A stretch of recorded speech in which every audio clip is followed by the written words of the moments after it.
conquered.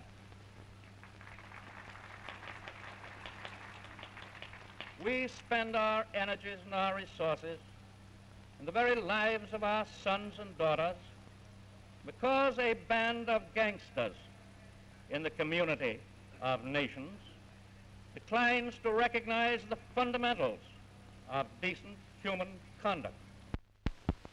It is no secret that at Quebec there was much talk of the post-war world.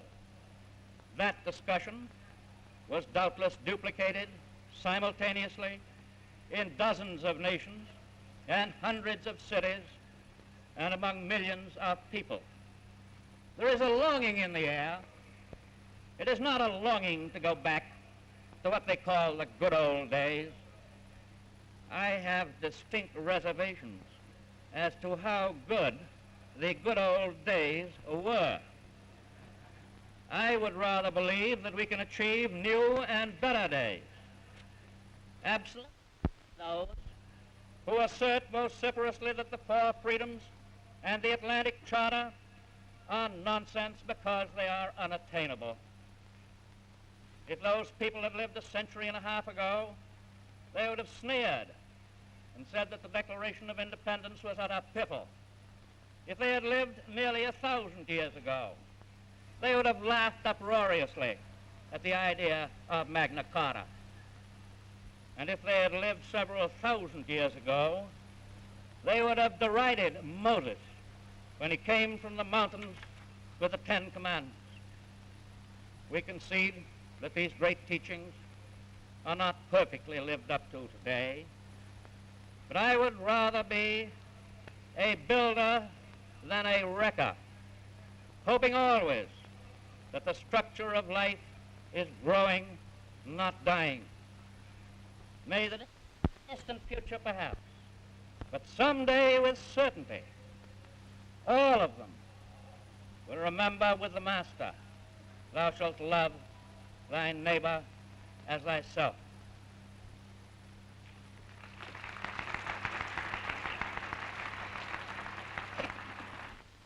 Le Québec rappelle vivement à mon esprit que le Canada est une nation fondée sur l'union de deux grandes races. L'harmonie de leur association dans l'égalité peut servir d'exemple à l'humanité tout entière, un exemple partout dans le monde.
competition that women desired to wear the badges of rank and uniform hitherto only worn by men. It sprang from their wish to serve to the utmost the cause of freedom and to prove themselves not unworthy of the highest traditions of their country.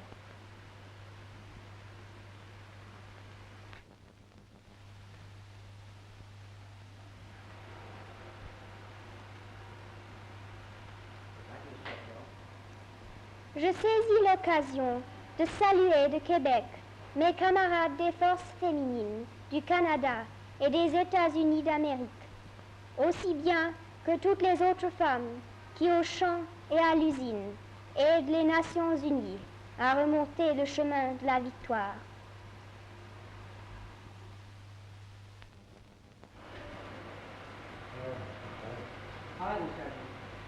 I welcome this opportunity to greet from Quebec my comrades in the women's forces of Canada and the United States of America, as well as all those other women who in field and factory are helping the United Nations on the road to victory.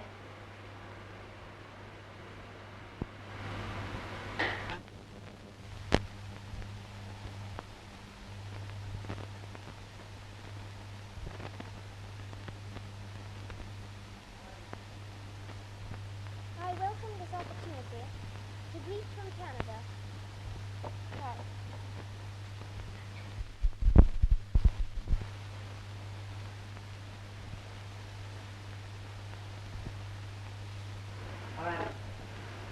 I welcome this opportunity to greet from Quebec my comrades in the women's forces of Canada and the United States of America, as well as all those other women who in field and factory are helping the United Nations on the road to victory.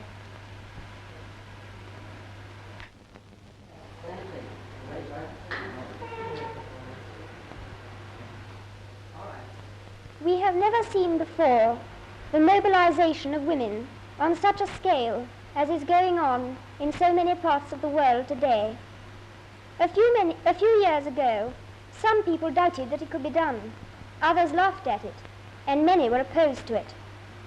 Now, women in uniform are accepted as a matter of course. Nor are we only accepted. More than that, we are welcomed, we are needed.